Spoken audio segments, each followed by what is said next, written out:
Hi, everyone.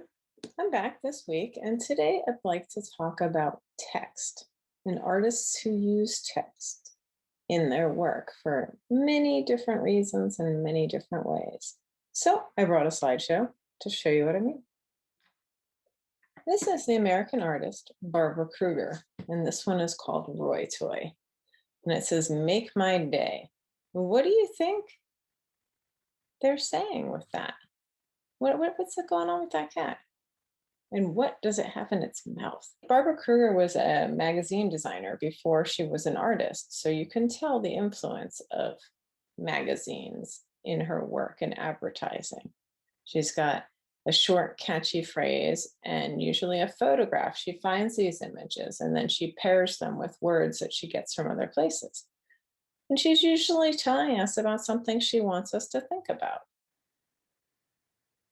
This one, I think, is commenting on the treatment of animals and animal testing. So you can tell that cat with the big eyes and it looks kind of hungry. She's really making you think about that. Here's another one of hers. It's a small world, but not if you have to clean it.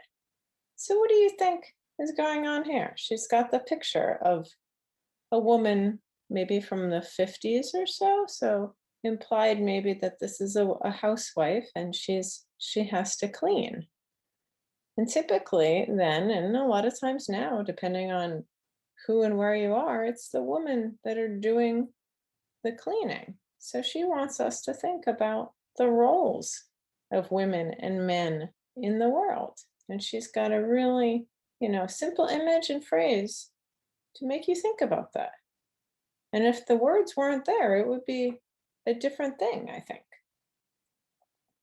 This is the Guerrilla Girls, and they are a group of women artists, and they want you to think about something specific. They want you to think about the artists you see in the museums and the galleries. Are they men or are they women? Are they white or are they people of color? It says you're seeing less than half the picture without the vision of women artists and artists of color. So this was done in 1989. It's about 30 years ago. And they were really active in making people think about what artwork we see in the art world. And it's something that we still have to work on. When you go to the museum, the diversity that we see isn't quite there yet. It doesn't quite reflect the diversity of the world we live in. So that's how the Guerrilla Girls are using text. They haven't even used an image there. It's just the words.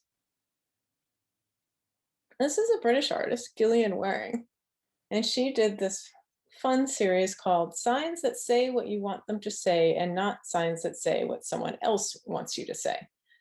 So she walked around the streets in Britain and she asked people to write down on a piece of paper what they were thinking, and then she took their picture with it. So here you have a British policeman and he wrote down help. Do you think he wants help? Or he's offering to help you? I mean, he's a policeman. Usually his job is to help, right? But maybe he needs some help. She makes you think about this. And here's another one. It says, "I like to be in the country." And she says, "The last holiday abroad was nice, but I can't afford it." So that's what they're thinking. And it's different from if she just had a picture of this couple and we could think, oh, I wonder what they're doing. Maybe they're out for a nice walk or going to the store, but now we know what's on their mind.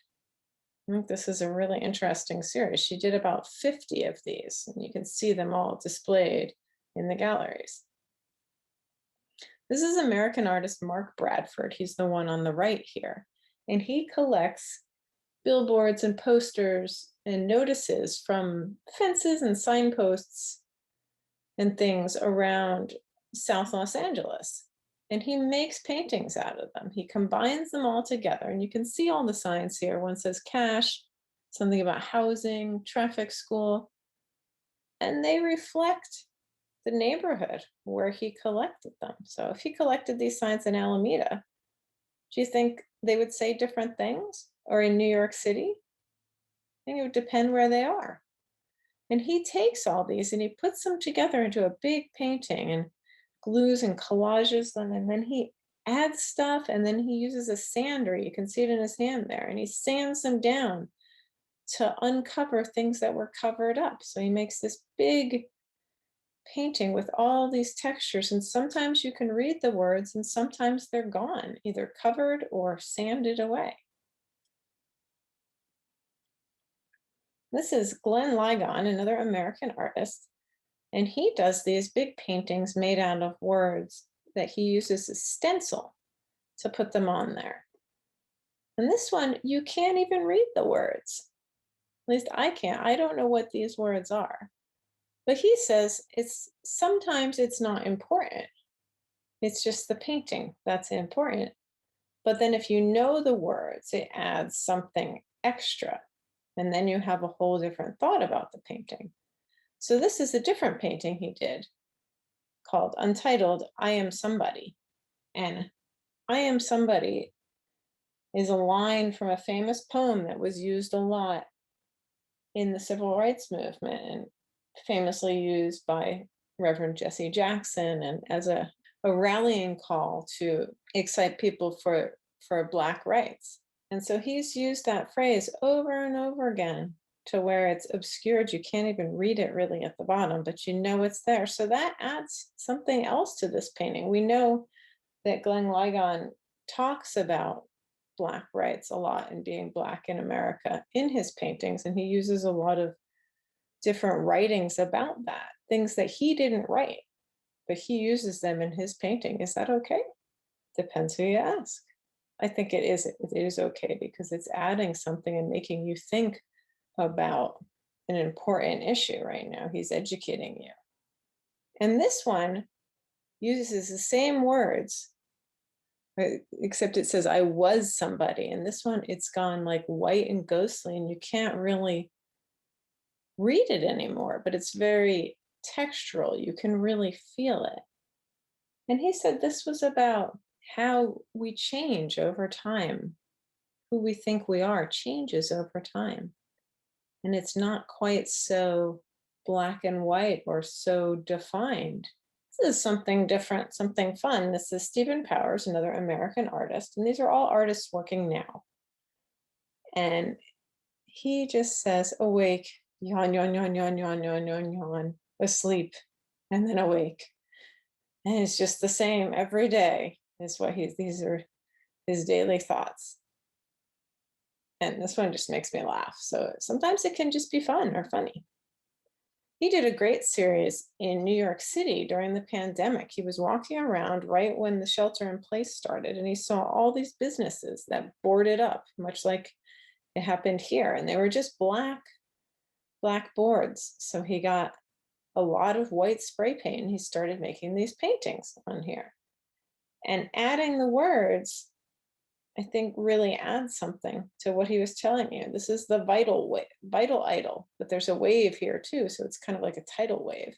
And he's got his calendar down at the bottom and it says the month of February 2020. Remember February and how it felt like forever during the shelter in place? That's what he's talking about. And he says remote learning up here and try to maintain perspective, try. So we all know about remote learning, right? Some of us are still doing that. We're kind of in a mix right now. And he wants you to try to keep your head up, But walking down the street, how would this make you feel? To me, it makes me feel seen. It makes me feel like someone understands how I feel about this. And it makes you feel better. And it's just really interesting to see these. He did a whole bunch of them. Here's another one that he did later in the pandemic. And you see the lifeboat with the mask and we're in the boat. That's us, it says. Day to day.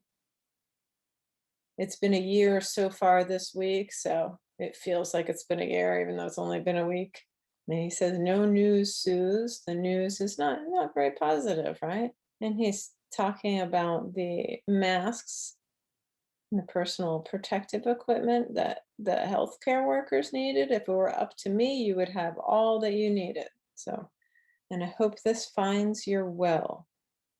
find something positive for you to draw from. So these are really, he's sending his thoughts out to the whole city, whoever walks by and sees these. And if it were just the pictures, I don't think it would be as effective. So that's another way that artists use words in their work. So we've seen several different artists that are all working now and use text and words in many different ways to make us educated about a cause or aware, to spread a message, to build community and make us all feel more like one, to share an experience, to create textures, words as building blocks in a painting that you may or may not be able to read. So I'd like you to do something with text this week, something with words, and it can be anything. You can do a collage from magazines, kind of like Barbara Kruger, or you could take a word that's important to you or a character from a movie or a book or a game that you like and write about them, add pictures. You can take something like a cause that's important to you and do a piece that educates us about that. All kinds of different things. You can find found objects and spell out something. So I was thinking about rain. So I did this piece with words about rain. It's not raining right now. It's very hot out, but that makes me think of droughts and heat and all the things we go through in California each year when we have a not very good rainy season. So I've included a lot of words in here that make you think about that, like drip, drop, dry, wet, drought, rain, rain, rain. A lot of different words if you read them all. And a lot of them you can't read. Some of it just makes a texture and it's a lot of layers. But then in red, remember how Barbara Kruger used red to really get our attention? In red, I included some important words like fire and wind and red flag warning to make us think about this season and this issue in California. So that's what I did.